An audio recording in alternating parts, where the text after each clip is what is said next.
Hey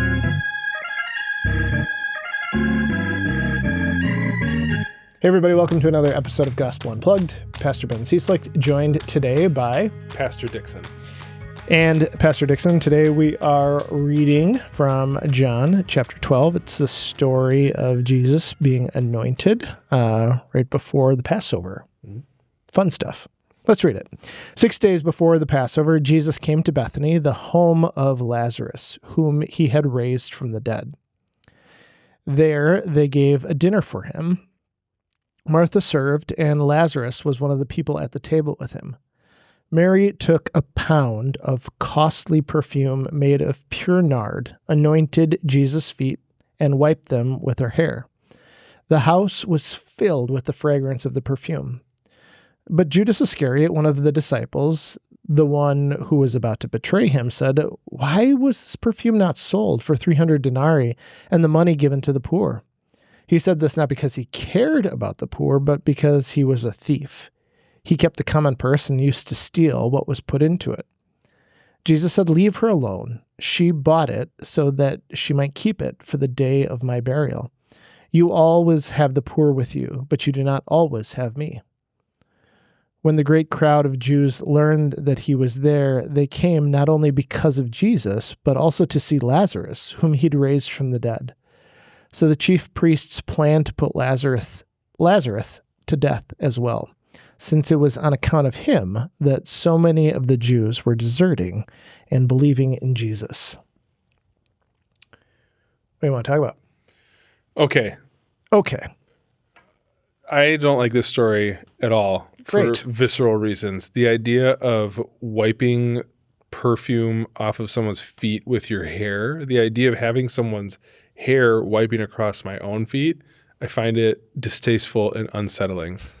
I don't want to talk about it anymore. I also have a struggle with it because I wish I had hair. That's why you shave. This story is why people don't know this. This is why Pastor Cieslik shaved off his long, luxurious hair. When I met him, he had hair down to his shoulders. He read this story and he was so disgusted by it.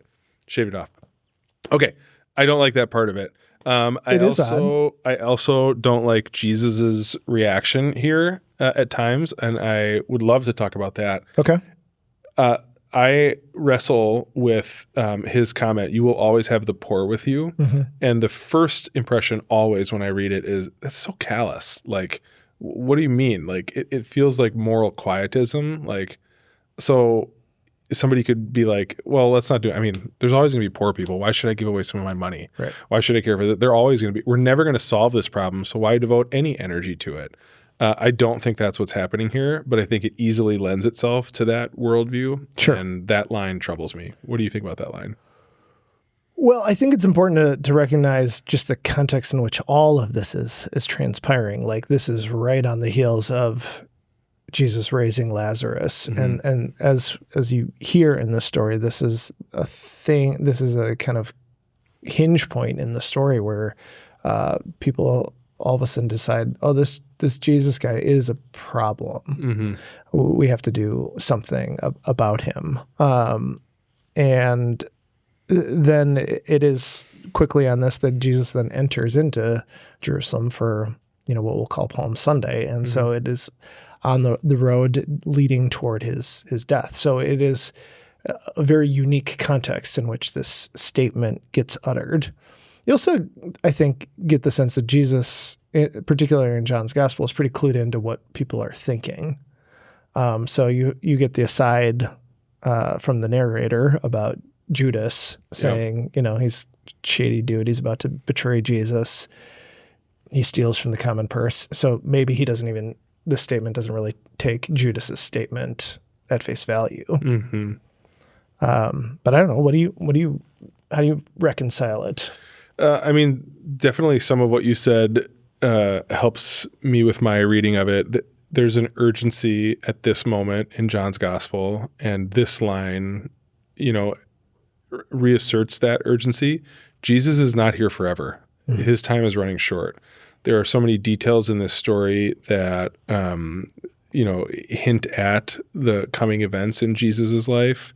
the crucifixion, the Last Supper, so on and so forth. Like this is foreshadowing the end of one way of Jesus being and living among us.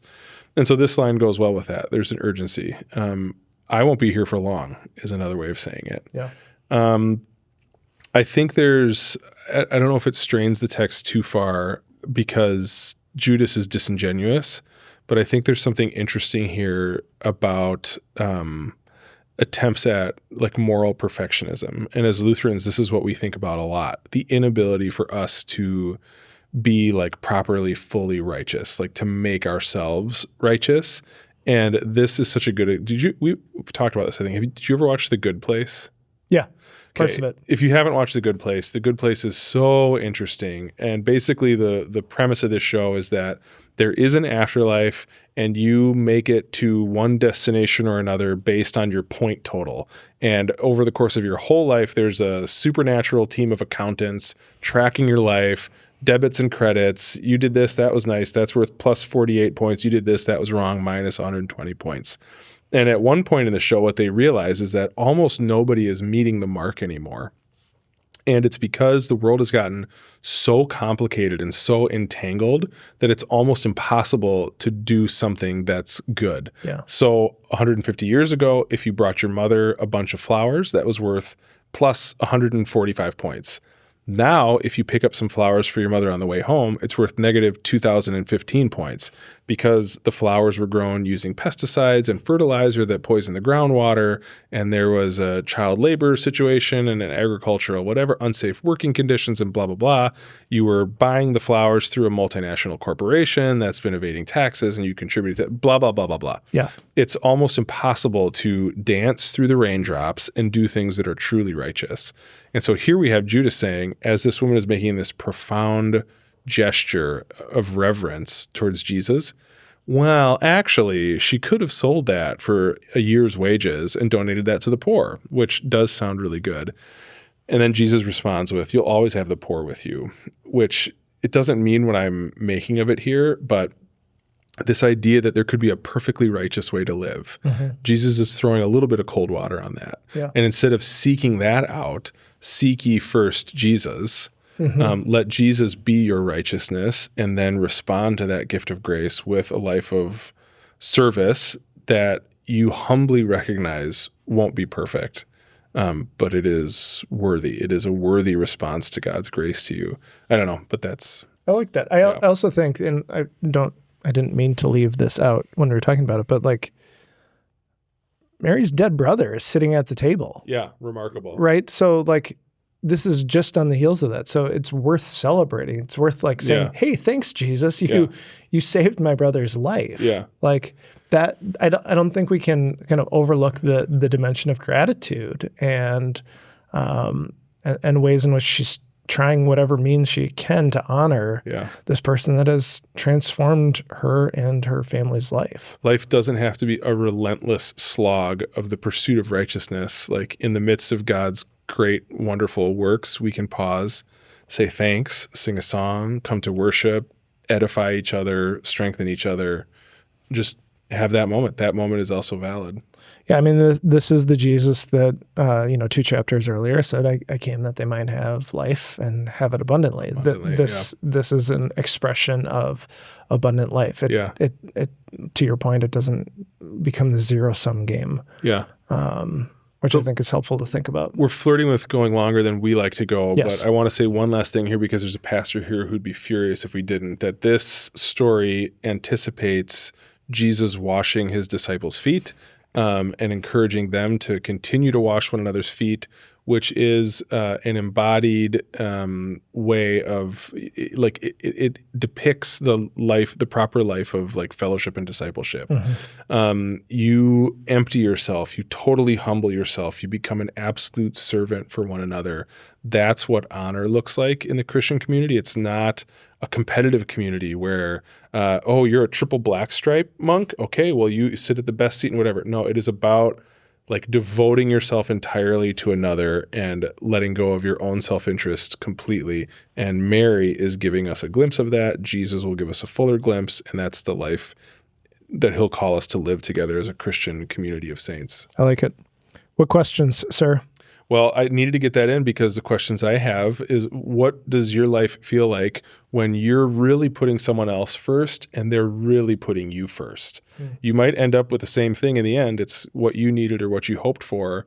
But when you're forgetting yourself and serving the other and they're forgetting themselves and serving you, that's different. How does that feel?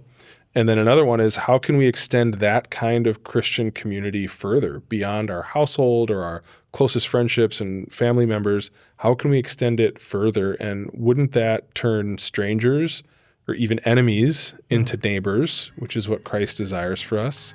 And wouldn't that make this world a little more, not perfectly, but a little bit more like the kingdom of God? I like that. Thank you.